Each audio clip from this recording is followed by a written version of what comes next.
दोस्तों, तो कैसे हैं आप सभी। स्वागत है आपका मेरे चैनल पे, मेरे एक और नए वीडियो पे। तो दोस्तों, आज मैं लेकर के आई हूँ आप लोगों के लिए पहाड़ी गाना। अब आप सोचोगे मैं पहाड़ी गाना क्यों लाई हूँ। पहाड़ी गाने तो आजकल सुनने को मिल जाते हैं। तो पहाड़ का ही एक ऐसा किस्सा मैं आज आपको सुनाने वाली हूँ। बड़ा ही रोचक किस्सा है। तो दोस्तों, जैसे कि आपको पता है पहाड़ के गाने हैं, काफ़ी मशहूर भी होते हैं। और आजकल तो सोशल मीडिया का ज़माना है, तो पहाड़ी गाने बहुत ही जल्दी और बहुत ही तेज़ी से मशहूर हो रहे हैं। लेकिन एक समय ऐसा था, 80 और 90 का दशक ऐसा था दोस्तों, कि पहाड़ी गाने जो है इतने फेमस नहीं हुआ करते थे। और क्या कहते हैं कि कैसेट्स वगैरह निकलती थी और बहुत मतलब स्ट्रगल उस टाइम पे था। जो गीतकार है, संगीतकार है, जो संगीत से बहुत ही प्यार करते हैं, तो वो लोग अपने कैसेट्स वगैरह निकालते थे। तो यही उस टाइम का वो दौर था। और कुछ थोड़ी बहुत पिक्चरें आ जाती, तब पहाड़ को लोग उतना मतलब नहीं जानते थे, उतना नहीं समझते थे जितना अब जानते हैं। क्योंकि अब सोशल मीडिया का ज़माना है, तो हर चीज़ सोशल मीडिया पे अवेलेबल है। तो आज मैं आपको इसी तरीके का एक गाना बताने वाली हूँ, जिसका लिरिक्स कुछ ऐसे हैं कि अरे छैला ओ मेरी छबेली, मेरी हेमा मालिनी। जी हाँ दोस्तों, छैला ओ मेरी छबेली, मेरी हेमा मालिनी। तो ये गाना है अरे आँखी तेरी काई काई काई नशीली हाय हाय हाय। अरे आँखी तेरी काई काई काई नशीली हाय हाय हाय। ओ मेरी छैला छबीली, मेरी हेमा मालिनी। और धरती आज एगे आकाश जूना, रूप गगरी जस होशिया बाना। फरफरा निशान जैसी की थान का कसी, रसीली आम जैसी मिश्री डाई डाई डाई। तो दोस्तों, ये जो गाना है आपने भी सुना, मैंने भी सुना है अपने बचपन में, छैला ओ मेरी छबीली, मेरी हेमा मालिनी, ऐसे करके है। तो इस गाने पे हेमा मालिनी जी ने जो है केस कर दिया था। जी हाँ दोस्तों, ये बात बड़ी रोचक है। ये जो गाना गाया था, ये गाना प्रसिद्ध जो है लोक गायक गोपाल बाबू गोस्वामी जी ने गाया है। और इस गाने पे बड़ा विवाद हो गया था दोस्तों। ओ मेरी हेमा मालिनी कुमाऊनी गीत है। तो कुमाऊं के प्रसिद्ध गीतकार गायक स्वर्गीय श्री गोपाल बाबू गोस्वामी जी द्वारा रचित है। श्रृंगार रस में डूबे इस प्रसिद्ध गीत में गोस्वामी जी ने अपनी धर्म पत्नी, यानी कि पहाड़ों में अक्सर अपनी बीवी के लिए गाना गाते हैं, तो धर्म पत्नी नायिका की तारीफ की है। उन्होंने अपनी पत्नी की कल्पना तत्कालीन प्रसिद्ध अभिनेत्री हेमा मालिनी से की। यानी कि वो बोल रहे हैं कि छैला ओ मेरी छबीली, मेरी हेमा मालिनी, यानी कि मेरी हेमा मालिनी, मतलब कि जो उनकी पत्नी है उनसे कह रहे तू मेरी हेमा मालिनी है। क्योंकि उस टाइम पे हेमा मालिनी जी बहुत ज़्यादा फेमस थी, और ड्रीम गर्ल सभी को पता है, तो बहुत फेमस थी। तो उन्होंने अपनी बीवी को कहा तू मेरी हेमा मालिनी है, ऐसे करके इस गाने का कुछ मतलब होता है। और आँखी तेरी काई काई काई नशीली है, मतलब आंखें तेरी बड़ी काली काली है, बड़ी ही नशीली सी है, जो कि मतलब घायल कर देती है इंसान को, इस तरीके से। तो तत्कालीन प्रसिद्ध अभिनेत्री हेमा मालिनी से की है। कहते हैं कि इस गाने को सुनने के बाद बॉलीवुड की प्रसिद्ध अभिनेत्री हेमा मालिनी ने उन पर केस कर दिया, और बाद में वह केस सुलझ भी गया। बाद में सुलझा कुछ इस तरीके से कि जैसे होते हैं ना, आस पास में हमारे भी कई ऐसे लोग होते हैं जो हमें गलत बातें बता देते हैं, गलत सूचनाएं दे देते हैं। क्योंकि उस टाइम पे पहाड़ इतना फेमस था नहीं, कहाँ 80-90 के दशक में कहाँ किसी को पता था कि पहाड़ों पे भी ऐसा कल्चर है, पहाड़ों की संस्कृति। सिर्फ पहाड़ों को 4 धाम के वजह से, बद्रीनाथ केदारनाथ के वजह से ही जाना जाता है। लेकिन अब जो है संस्कृति को लोग जान रहे हैं, भाषा को जान रहे हैं लोग, जो है सोशल मीडिया की वजह से। और इंडियन आइडल्स हैं, कई सारे ऐसे प्लेटफॉर्म हैं जहाँ पे हमारे लोग काफ़ी आगे आते हैं गाने में। तो इसी तरीके से उस टाइम पे नहीं जानते थे तो मतलब भी पता नहीं होता था गाने का क्या मतलब है। तो ऐसे ही किसी ने हेमा मालिनी जी को जो है भड़का दिया कि अरे ये देखिए, ये आपके आपके लिए जो है यूपी, उस टाइम पे यूपी में आता था कि यूपी का कोई गायक है, उसने अश्लील चीज़ें, अश्लील बातें आपके लिए, आपके नाम से वो गाना लिखा है। तो उन्होंने ये गाना कि आँखी तेरी काई काई काई नशीली है, इस तरीके से जो है उनको भड़काने का काम किया। तो अब भाई हमें जब लैंग्वेज समझ नहीं आती तो हमें तो लगता है कि ऐसा ही होगा। तो फिर गुस्से में जो एक इंसान रिएक्ट करता है, कुछ इसी तरीके से हेमा मालिनी जी ने भी केस कर दिया। अब भाई उस टाइम की जानी मानी हस्ती थी वो, तो बात तो बनती है ना कि भाई किसी ने ऐसे कैसे छाप दिया। तो फिर गोपाल बाबू जी की जो है मुलाकात हुई, जब केस के सिलसिले में हेमा मालिनी जी से उनका मिलना हुआ, तो फिर उन्होंने उनको समझाया कि देखिए, पहली बात तो हेमा मालिनी सिर्फ फिल्म अभिनेत्री का ही नाम नहीं हो सकता है। हेमा मालिनी तो किसी का नाम भी हो सकता है। जैसे पहाड़ों में तो बहुत नाम होते हैं, हेमा, है ना, हेमा हेमा करके इस तरीके से हीमू, कुछ ऐसे नाम होते हैं। हेमा तो बहुत कॉमन नेम है।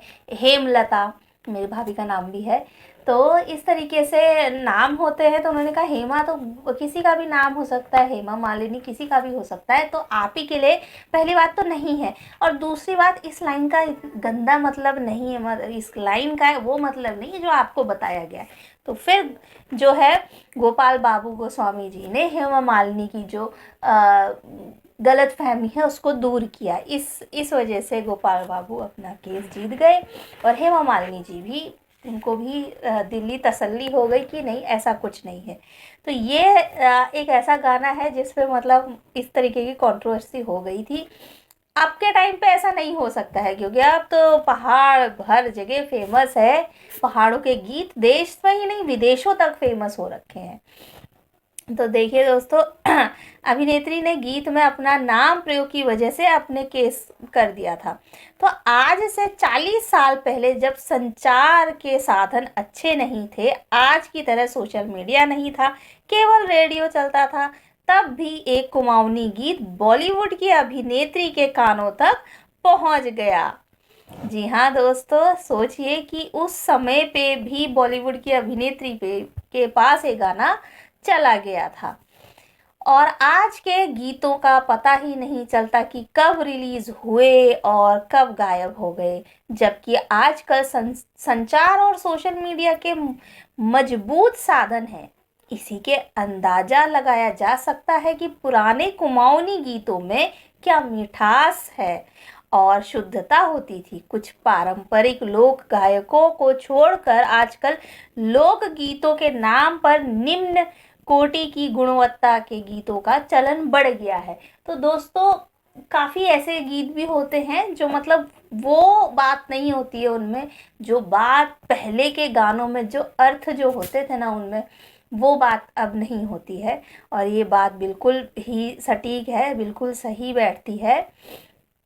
तो ये गाना कुछ इस तरीके से था, जैसे कि अरे छैला ओ मेरी छबीली, मेरी हेमा मालिनी, छैला ओ मेरी छबीली, मेरी हेमा मालिनी, आँखी तेरी काई काई काई नशीली, हाय हाय हाय।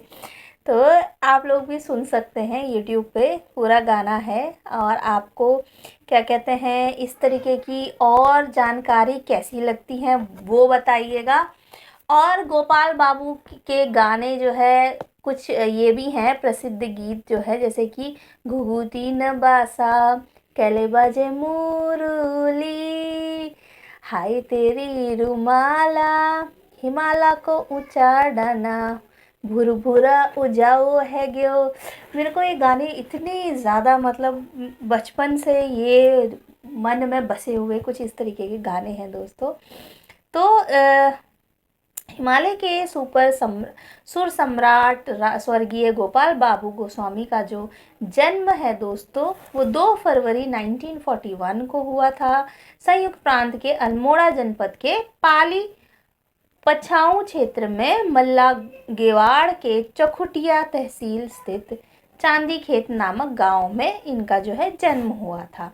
गोपाल बाबू ने प्राइमरी शिक्षा चौखुटिया से ही ली, और फिर वो 8वीं पास करने के बाद मिडिल स्कूल में उन्होंने नाम तो लिखवाया, परंतु उत्तीर्ण करने से पूर्व ही उनके पिता का देहावसान हो गया।